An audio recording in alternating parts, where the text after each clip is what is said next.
Shit like Big Van Vader but black. Fuck around and put motherfuckers' heads in the bag like I was slack. Cause these stupid motherfuckers really don't get the message. This the best little wrestling podcast in Texas. Motherfuckers. Check them off like a wish list. Welcome to the best little wrestling podcast in Texas. And this is our weekly roundup for the first week of September.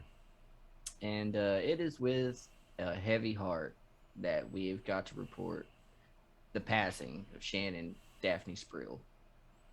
She was a mainstay in the independent scene. She was in TNA for a long time, Ring of Honor. She did some time in Shimmer and Shine. She's former ACW American Joshi champion, a former WCW Cruiserweight champion. Not a lot of people remember that, but she was a WCW Cruiserweight champion. She started off in WCW managing David Flair as his kayfabe girlfriend. And then I think whenever he split and went with Stacy Keibler, she started managing Crowbar. And she was with the company until WWF bought them. And then she was released along with a lot of other people. And then that's when I think she went to Shimmer? Yeah, she went to Shimmer first, and then I believe she went to TNA after that. But yeah, so on September 1st, she posted some Instagram videos, went live on Instagram and was talking about how she was so alone and stuff like that. She ended up taking her own life. And, I mean, it sucked to watch all that shit happen.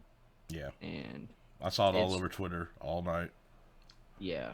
So, I mean, our thoughts go out to her friends and family for sure.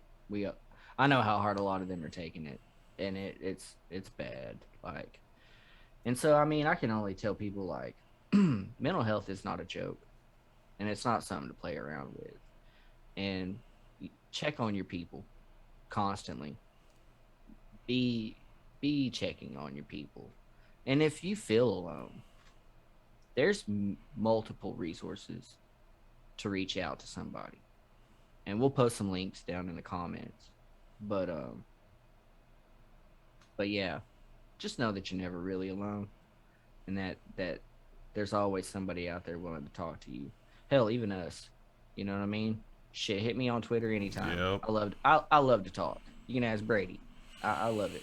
So, and I'm always down to help, man. If you need any to talk to anybody, you find me on Twitter. I'm always there too. And we've both seen a lot of shit and been through a lot of shit. We both deal with it ourselves. You know, put it all out there. Yep, I struggle with depression all the time, and you know, this shit helps. So, if anybody ever needs to talk, please holler at us. But yeah. So let's get into the wrestling week, man. Yeah. Well, we started off the week with Raw, like always. Wasn't bad. Still started off with this will start off with the regular ass 15 people, 4 belts thing, whatever. Highlights of the night. So check this out, right? They said up until like 0 hour before Raw, Vince McMahon was ripping up the fucking scripts. Yeah, he was ripping up Levi's. Right. Yeah, because they had advertised matches for a week, and we got none of those matches. So he had ripped everything up and then basically made the call right at the end, like, this is just how Raw's going to go. And it was shit. Absolute and total shit. Terrible shit. And, what was the good point about that? What was the best part of that whole... Nothing. They dropped the what was the best part about Raw? RK Bro. No. Nia Jax and Charlotte Flair having a shoot fight in the fucking ring. That was the best. That shit was fantastic. Dude, did you see Charlotte Flair? She hit Nia Jax and Nia Jax just unloaded on her. Boof, boof, boof. I saw Charlotte Flair rear back to punch and then realized this is a bad idea. Yeah, she ducked real fast. Man. I was like, whoa, bro. and I had missed it originally. I had come back in when she slammed her, so I had no idea that went down. And then I went back and saw it and was flabbergasted. I was cooking dinner at the time, I was helping my old lady with something. But so I missed it, and I came back and I caught the win. And I was like, "Oh, that's what's up." She slammed shit out of her. Yeah. And then like I saw the shit on Twitter and was like, "Wow, they fought." That's when I hit you up, and I was like, "You didn't tell me they fought." And I didn't know. And then I went and looked it up myself. Mm-hmm. And they've straight fought. Yeah, but that shit was wild. Viking Raiders returned. That's good. Yeah, Viking Raiders came back and did nothing. Yeah. They beat who? Jinder Mahal and Veer. Right, yeah. So they just created another tag team for the Viking Raiders to beat. No, I mean, Jinder Mahal and Veer and Spanky have been partnering around. Shanky? Shit. Did you say fucking Spanky? I guess. God, I love it. All right. Anyways. No, we're keeping that. He's Spanky from here on out.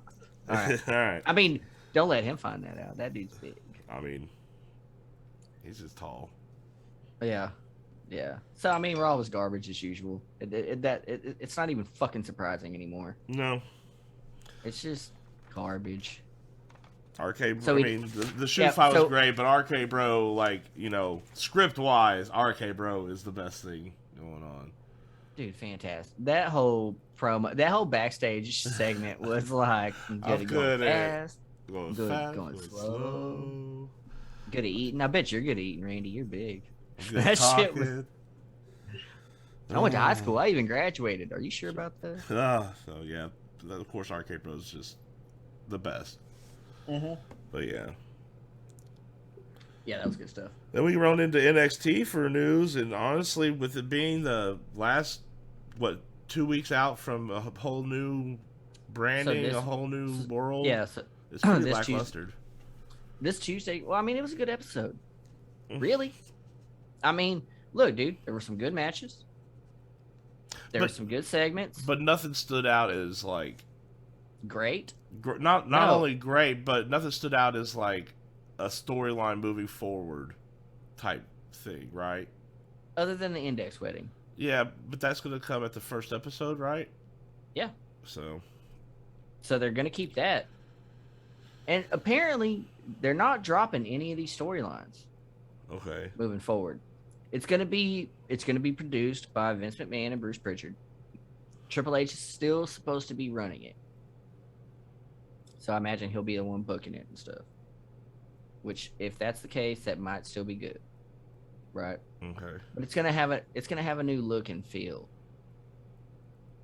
Right.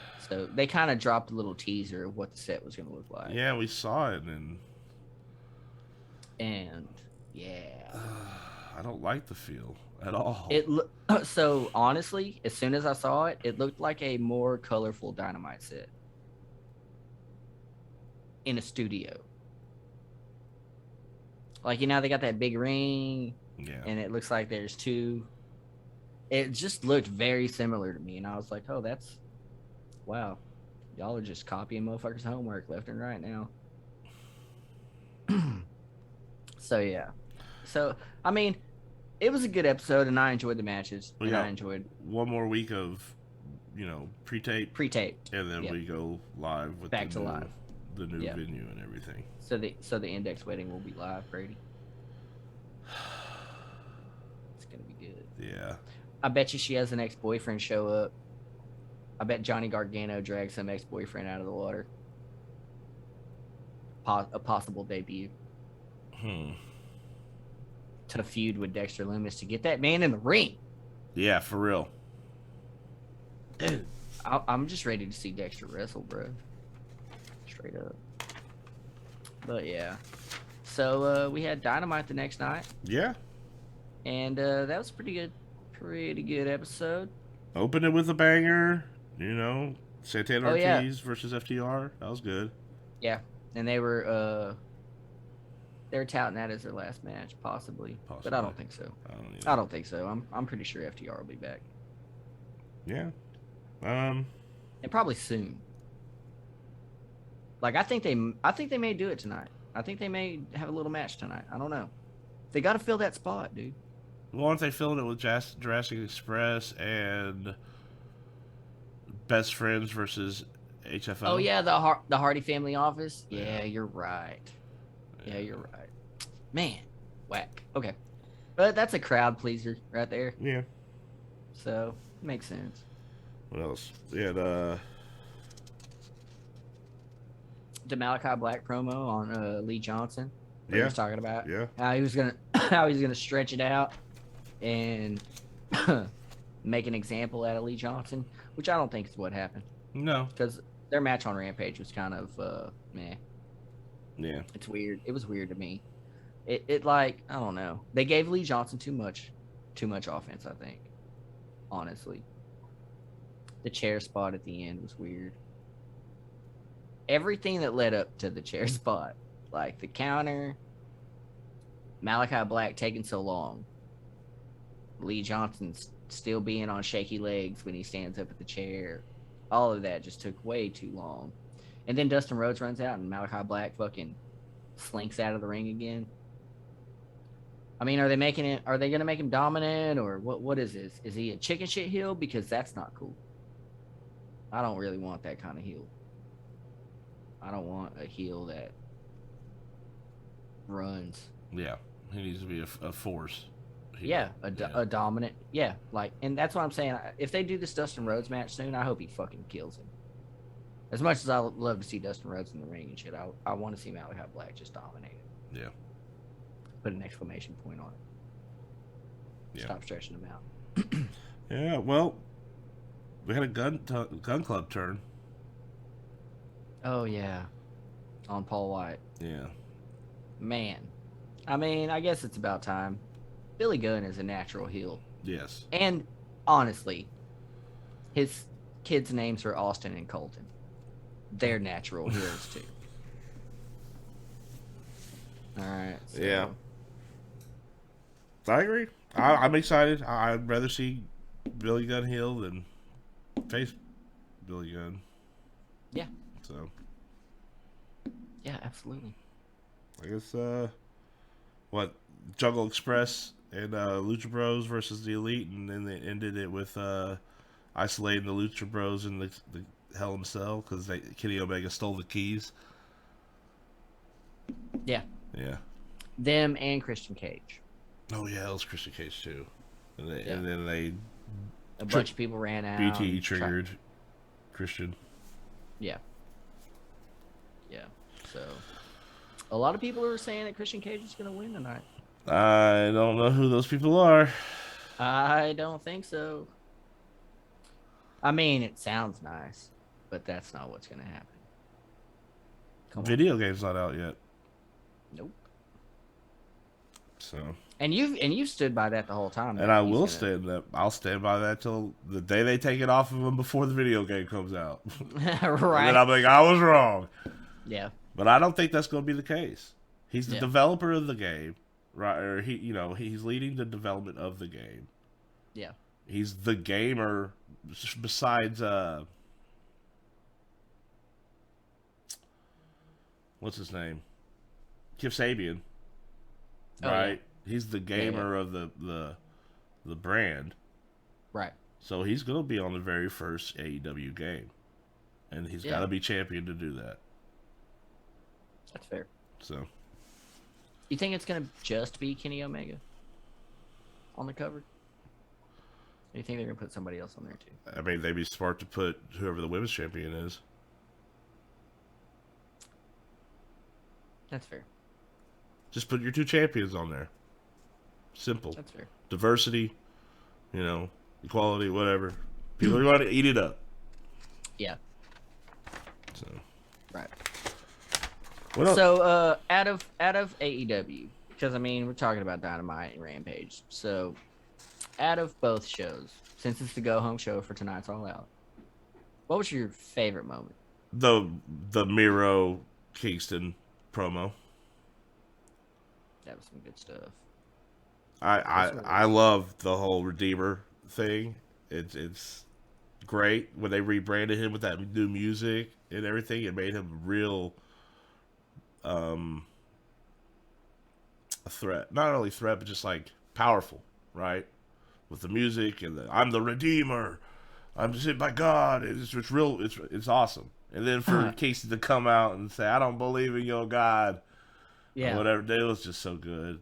Redeem these nuts, bro. Redeem these nuts. Hey, Redeemer, redeem these nuts. Fucking great. So I was thinking about it last night. I went back and watched this promo. It was really fucking good. But I don't think they're gonna bring Lana in until Miro loses it. Really? Yeah. Think about all his promos about how he touts like how his wife loves him so much because he's champion and shit. How he pleases her as a champion and all that. Like, I think they're gonna bring her in after he loses. And be the nagging. Do you remember like Maria Kanellis and Mike Bennett? Yeah. Do you remember that whole thing that Yeah. they were doing? Where she was like basically cucking him out all the time. I think it's gonna be kind of like that when they bring Lana in. I don't think he's gonna lose it tonight. No. It wouldn't be a bad match to lose it in, honestly, to put it on Eddie Kingston, because that motherfucker's on fire right now. Yeah. But you get to have your TNT champion come out every night and say everybody goodbye. Yeah. So wouldn't be smart. Wouldn't be not a dumb idea. That's for sure. You know what I mean? Like, I don't know. That's why I was kind of on the fence about it. But I do agree with you. I think it's a little too soon. Yeah. It's a little too soon. Yeah. But I think my favorite moment was the GTS and the Scorpion Death Drop and the the simultaneous finishers and that was good when they all hit them. And then I really liked the stare down, the Darby Allin. When he slid out the ring and pushed 2.0 out of the way, it was just popped right up like it was nothing. Yeah. It was great. That was fucking. I popped for it. I thought that was good. I was like, yes, that's. I mean, I that's what I'm most excited for in All Out is seeing CM Punk wrestle for the first time in 7 years. Until that moment, I was not excited for that match. Nice. Until that very moment. That moment sold me, and that's why I love this shit, man. Because it's shit like that, dude. I could not be a fan, and people will change my mind real fast. So I thought it was fucking great. It was a great spot. Everything about that shit was great. So I think their go home shows were pretty good. They dragged a little bit here and there. But so like the Red Velvet thing and shit, running out to make the save, meh. But outside of that, I think they had a pretty good go home week. Yeah. I think they built up the pay-per-view strong. Yes. And I think they've laid the groundwork to make people want to watch. And in my book, it's a good week. It's a good go home week. Yep. It's better than anything that WWE has done in the past 2 years. Even leading up to WrestleManias. Those go home weeks were fucking garbage. Garbage. Yeah. Both shows garbage. No. I think next week is going to be a strong week for WWE though. SmackDown was good, dude. Dude, SmackDown was good. They started out with a match. And when can you say that about either of the WWE products? Look, dude, and we got Rick Boogs in the ring. He picked up a win. The Street Profits picked up a win over the Usos. That was the startup match. That was fucking the opening match. Street Profits and the Usos. And I mean, granted, it was like they cut like maybe 5 minutes worth of little backstage promos before their match. Well, they weren't even backstage promos. They were out, in the ring or on their way out to the ring. Yeah, that's right. But I mean, that's the closest we're gonna get to a episode starting out with a match. I think we'll ever get out of WWE, and I'll take it. It was a really good match. Yeah. And then we finally get to see Toni Storm again. She's back. Yeah, on TV, not in a ring, but yeah. Whatever, dude. They need it. I like that she was like, no, I'm kind of rooting for Rick Boogs. Ziggler was like, what? Excuse me? I've never. Shit, yeah. But yeah, and then so I didn't like the Becky Lynch shit, Nope. and the audience didn't like it either. Dude, they're forcing this. They're Yeah. just shoving it down our throats, and there's Yeah. nothing. I hate this. Hey man, you remember when they turned Stone Cold heel? It's gonna be just like that all over again. Well, he was heel, but not really heel. Yeah, she's gonna start fucking up fan favorites and shit. Yep. Team ups, a lot of team ups, fan favorites and shit. Like beating motherfuckers up. Like it's gonna get terrible. Well, like you said, we got the contract signing next week, What'd I say about it getting terrible? right? Yeah. We got the contract signing, and you know she's going to have the witnesses, and that's how they're going to suck off heat off of Zelina Vega and Carmella.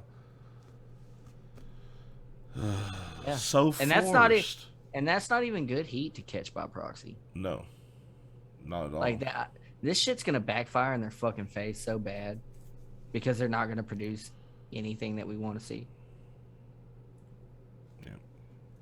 So, but the highlight outside of the Paul Heyman and Roman Reigns, oh man, dude, that stuff's getting good. Just the psychological games between Roman Reigns and Paul Heyman. All of that's just beautiful. And then like throw on top of the Big E, torturing Paul. oh yeah, with yeah, that Big case. E. Yeah, Big E. Oh, dude, I'm so glad that that's just what they have him doing right now. I love anything that Big E does, and I've always thought that they should have been pushing that man a long time ago. I kind of thought that the New Day was holding him back more than anything. Yeah. I like it, but I thought it was definitely holding Big E back.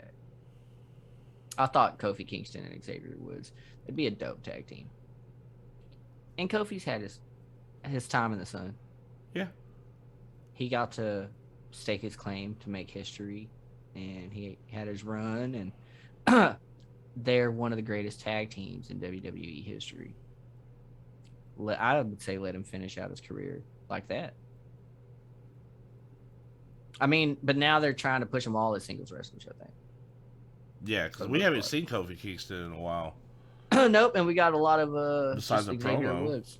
Yeah, Yeah, it's we got all all- singles yeah. competing Xavier Woods. Mm-hmm. Yep. What would you And, think about Logan Paul coming back with Baron Corbin and they actually giving him send him out there as a heel instead of saying, "Hey, go out there and be nice." They're like, "Nah, the crowd's gonna hate you. Just play to it." Yeah.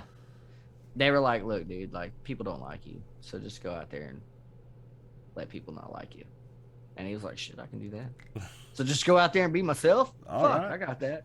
Yeah. Yeah. I thought it was pretty good. I didn't like that him and Happy Corbin put the beat down on Kevin Owens. I thought that was kind of stupid, but whatever. Yeah. It was all right. The highlight of the fucking night, though, was Roman Reigns versus Finn Balor. Yes. It was a great match. The Usos came out and jumped Finn Balor before the match even started. And then, so the match starts. Finn Balor's feeling it. Obviously, commentary's all over it. Finn Balor's injured already. Clutching those ribs. Blah, blah, blah. Right. Great fucking match. Right. Mm-hmm. Hits the coup de grace. Roman Reigns kicks out at fucking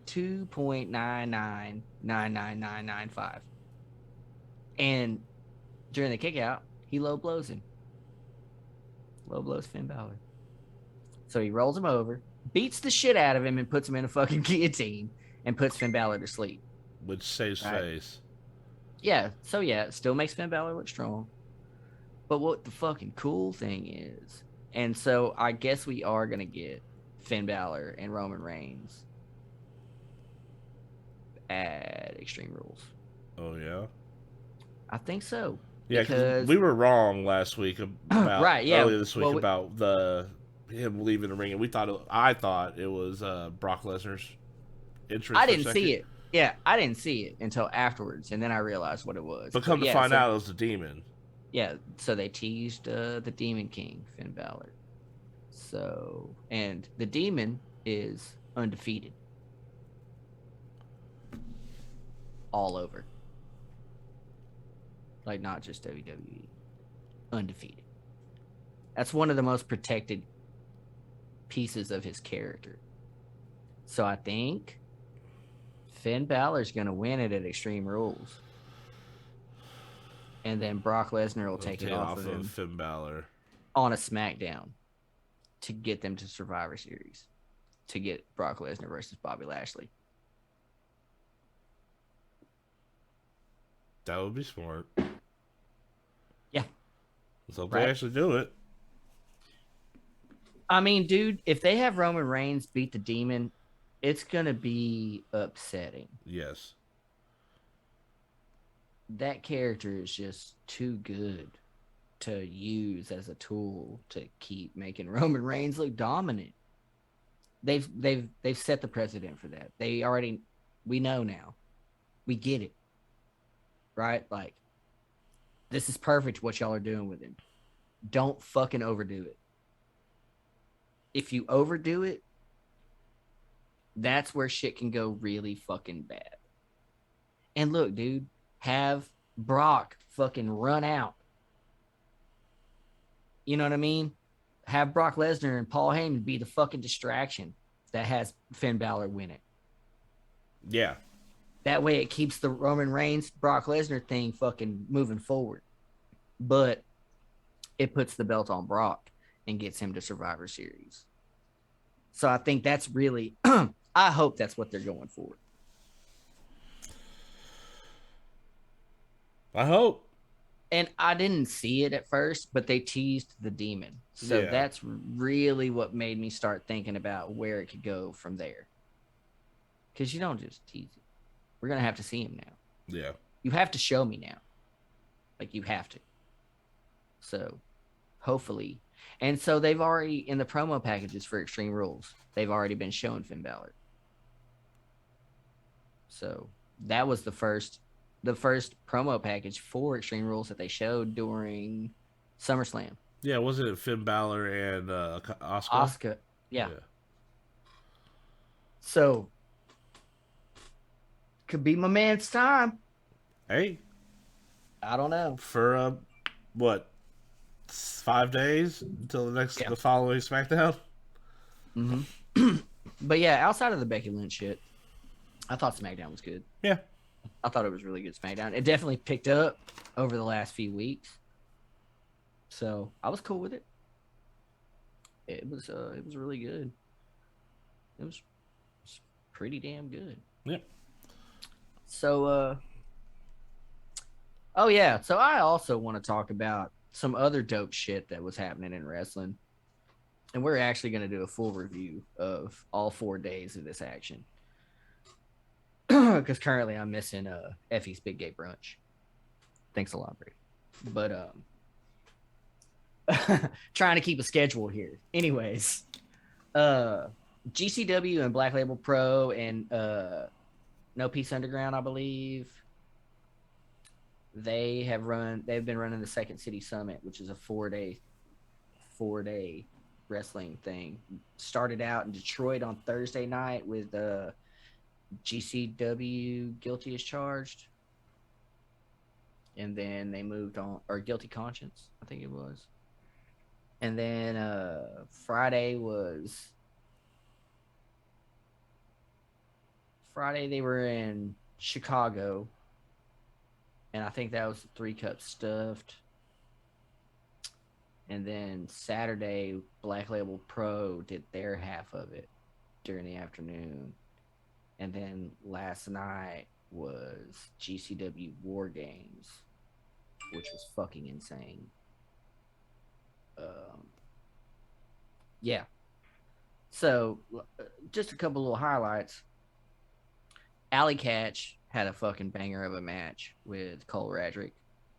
And I suggest, if you want to see like a hard-hitting lady, watch any of her matches. Especially after she switched from Alley Cat to Alley Catch and really started showing motherfuckers that she could wrestle. Dude, I'm a fan of all of her matches and everything that she's done so far. We had the big War Games match, which was the MDK gang versus 440, representing Ohio, shit ass state. But yeah, that was crazy because it was 2 rings and a fucking rickety ass cage and some scaffolds and light tubes and barbed wire and plates of glass and motherfucker, shit was wild, dude. And oh yeah, and then they hit the milk crate challenge during the match earlier on in the day, which was cool. I think it was Dante Leone and Ninja Mac. I'm not sure who flew into the crates that took them off. I need to go back and watch that. We'll go back and watch that. Yeah, later. I'm coming over there later to watch All Out. We're gonna watch some of the stuff I missed. Yeah, and then really, so the biggest story of the GCW so far is that Matt Cardona issued an open challenge last night at War Games. After the War Games, so they didn't even raise the cage. They didn't even clean up anything. Nothing. All the broken light tubes were still in there. Everything is just how it was when the match was over, when the War Games match was over. Right? Yeah. So Matt Cardona issues a open challenge, brings out a Chicago native, and he's talking like it's gonna be CM Punk and shit, right? Out rolls Frank the fucking Clown, and Frank the Clown is a clown, and not even a good clown. Like, it's like an alcoholic clown that you would kick out of your kid's birthday party. So he comes out, they start the match. Matt Cardona basically hits dude in the fucking dome with a belt, puts his foot on him, gets the pin. Right? Starts talking shit. Out comes G Raver with a bunch of druids. Right? G Raver gets in the ring. All the druids surround him. Talks a little bit of shit to Matt Cardona. Rolls out, and all the druids roll out with him, except one that Matt Cardona doesn't notice. He turns around, and he sees this druid standing there, and the druid throws his fucking arms up, and Matt Cardona's like, "You want it? Come on, let's go." Ref rings the bell. The druid hits a fucking DDT, a spike DDT, rolls him over, gets the pin, stands up, takes his mask off. It's Jon Moxley. Immediately calls out Nick Gage. Tells Nick Gage, "You want this fucking belt, you know where to find me." Leaves. Nick Gage stays in the ring, cuts a promo, and he's like, "Fuck you. I'm not going to you. You know where the fuck I am. We're having a death match for that shit." So I think in October it's going to be Jon Moxley versus Nick Gage. In October too. Yeah, for the GCW Championship. I think that's the next big event, so I'm pretty sure that's when it will happen. Nice. But yeah, we're gonna do a whole review of the GCW Second City Summit and all of that goodness, because man, out of everything that happened this week, outside of what's going on tonight, because I'm sure some big shit's gonna pop off, I was really just enwrapped in fucking GCW and Black Label Pro and No Peace Underground and shit all weekend. They just had some great matches, and fucking Lee Moriarty and Laredo Kid. Go watch that match. It's amazing. Go watch Janai Kai and Kyle Blackwood. That match is fucking amazing. And that's another intergender match. Yeah. So I think Kyle Blackwood was supposed to wrestle AJ Gray, but I don't think AJ Gray could make it. I think he was double booked that day because he was in a couple GCW matches last night. So I think he got double booked or couldn't make the travel, or I don't know what it was. So instead of Kyle Blackwood going up against AJ Gray, he went up against this chick, Janai Kai, who is like the cake assassin. And bruh, some of the hardest kicks I've seen in a match in a long fucking time. And she goes on to have another really great match. I think with Billy Starks was who it was with, I'm pretty sure. But yeah, dude, just some fucking great wrestling. And then with the Matt Cardona, John Moxley thing, fucking amazing twists. Just good shit all the way around, man. Like, it was exciting. And I can't suggest GCW and Black Label Pro and all those independent promotions, H2O and all them. I can't suggest them enough. Like, if you like wrestling without all the soap opera bullshit, Yeah. watch that shit, because even if AEW is a little too soap opera for you, fucking watch GCW. It's beautiful. And but yeah. So how'd you feel about the week, Brady? Dude, it was good. Well, we got Ziggy Dice signed. It was his birthday, and he got signed to Impact, right? So that was awesome. Cut a little backstage segment. Yeah. I mean, yeah. It's a good week of wrestling, man. Not a bad week. So I'm excited for tonight. Yeah.